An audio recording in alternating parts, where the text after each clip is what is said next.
Welcome back to the workbench, everyone. Today I'm making a tiny mountain for my modular model railroad. I'm making this out of 2-inch and 1-inch thick insulation foam that I have cut and carved and textured to resemble rock.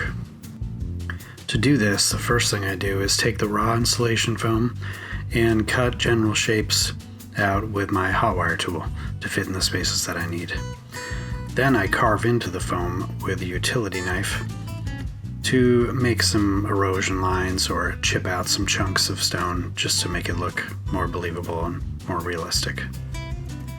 When the foam is freshly cut, it has a pretty smooth surface. So to get the surface to look more like stone or more natural, I take a densely rolled ball of tin foil and I really push that ball into the foam to imbue that texture from the tinfoil. This could be done with an actual rock too, but I just learned how to do it with tinfoil from the beginning, and so I've always done that. And you just go around the foam, pressing it in and rotating the tinfoil ball to get a nice texture all over the place. You can see it here in the video, but once we get paint on there, you'll really be able to see it, and it really makes this convincing. The last thing that I might do is use a wire brush across the foam to get a nice windswept sedimentary look with stridation and whatnot.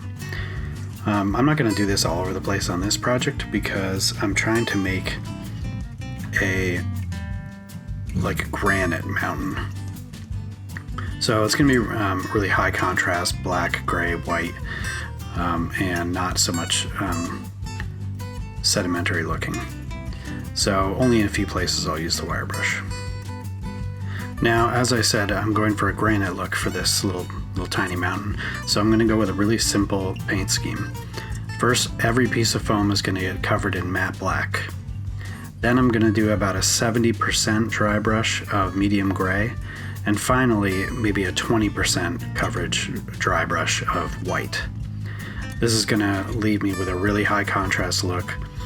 Very over exaggerated, but that's what I'm going for. So the first thing we have to do is completely cover all the foam pieces in black, making sure to leave no spots of the raw foam visible, because that will definitely give it away. So we'll get through all this black and then we'll move on to the next step.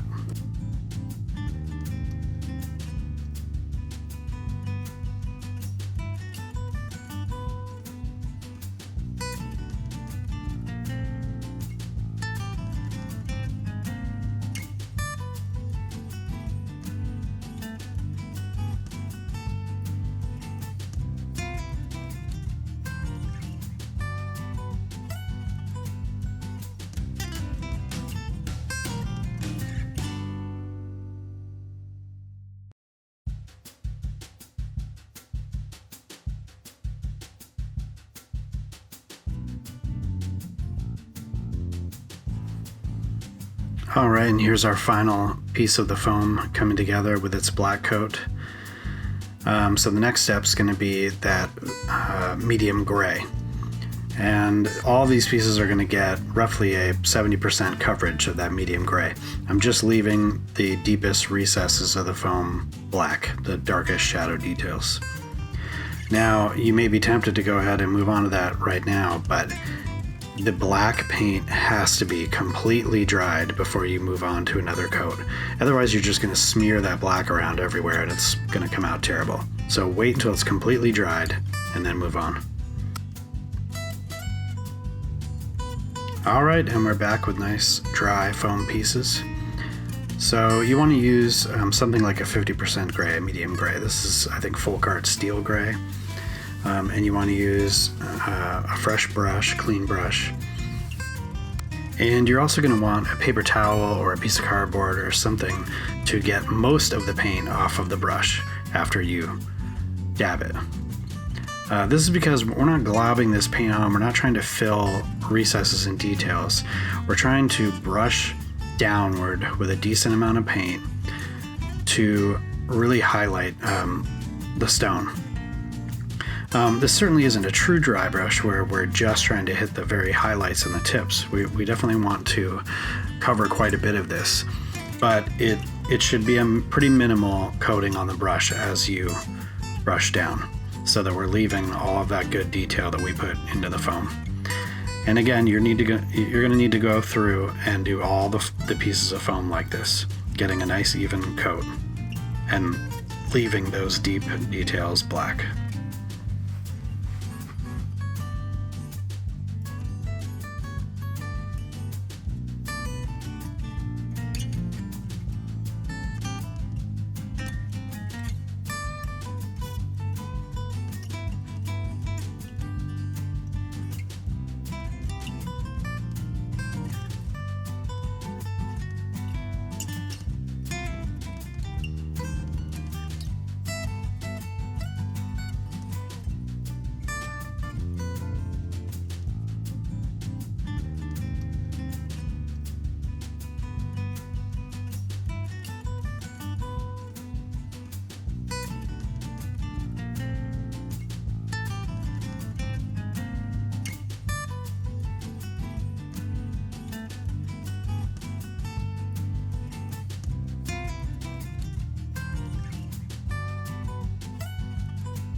Yeah, all right, that's looking pretty good.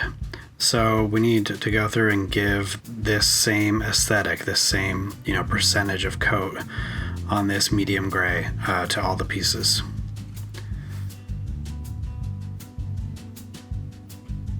You kind of want to pause every now and then and compare your different parts and make sure that you're getting an even look.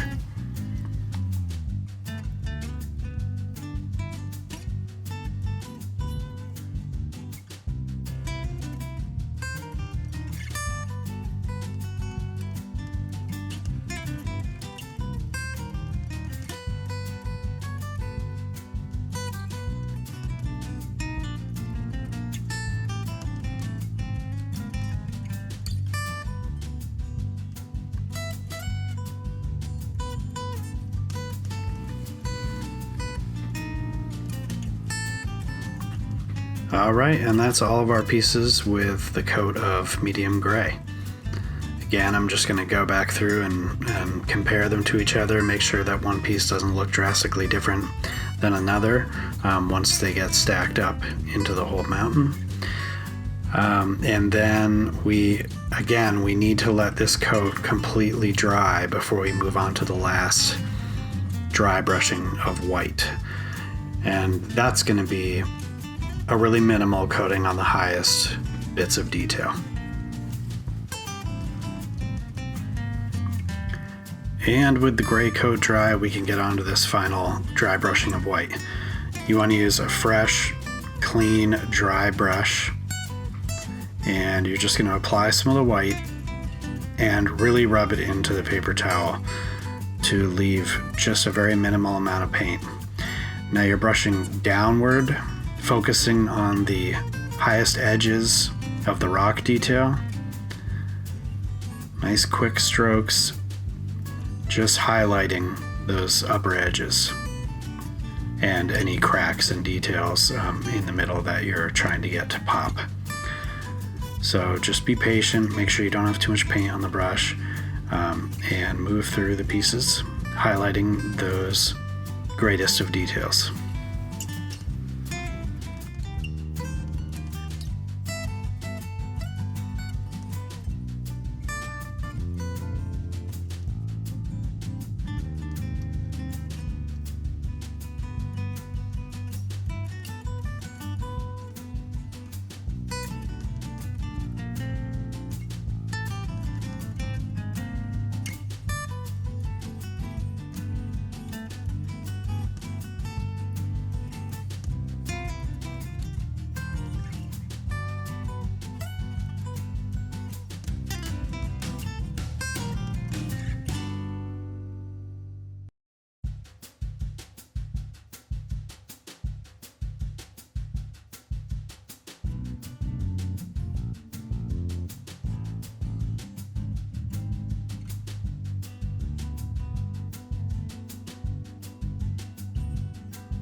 And now with all the coats of paint finally dried, we can assemble our parts onto a module.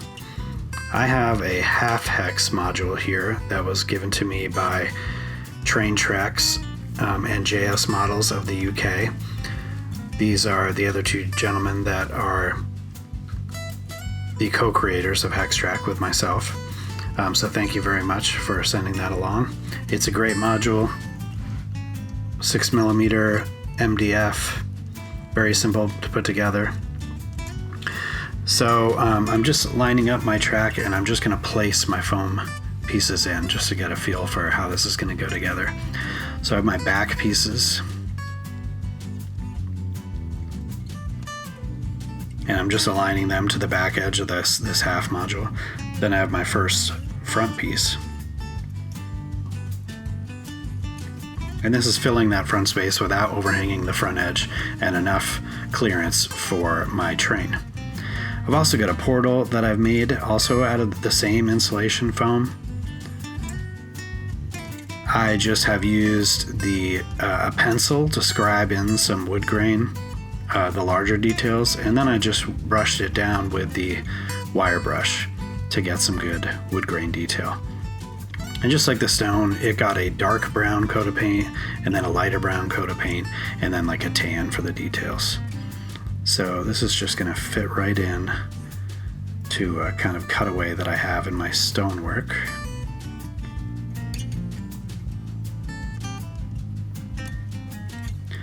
All right, and then we'll line up the next piece on top to get down low, because this has some cutaway for the top part of this tunnel portal.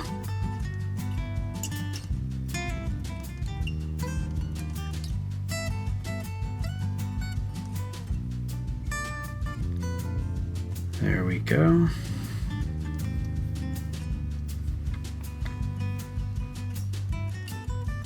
All right, and the next piece.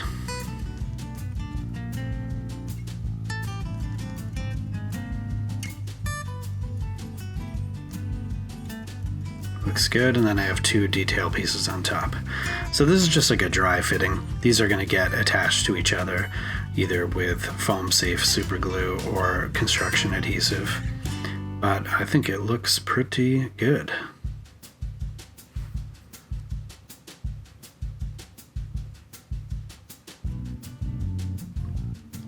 I'll probably make another portal for the other side, but I'm not sure yet.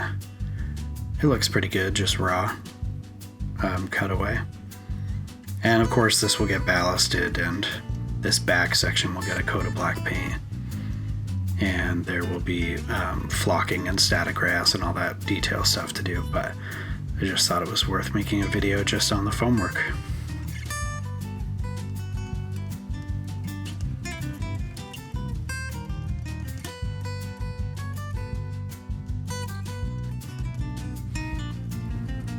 All right, I hope you found this video on working with foam to make railroad terrain entertaining and informative. I hope you feel empowered to give it a go yourself. And remember that, nothing is set in stone. You can always take a piece out, redo it until you like what you've done. You can work on separate foam pieces until you nail down the way you want your stone to look. Even this mountain that I've completed today, if there's parts of it I don't like, it's all just dry fit. I can always change my mind, but I'm pretty pleased with it. And I think jumping in and giving it a go is the biggest hurdle, really. So I look forward to working on some more modules. I've got a little ravine module here that I completed a little while back, hooked onto my mountain, and I've got a little structure on the module to the right that I'm working on for a little, farm or mining camp or something. But follow along on the channel and see what else I've got coming together for my Hex-Trak layout. Thanks for watching.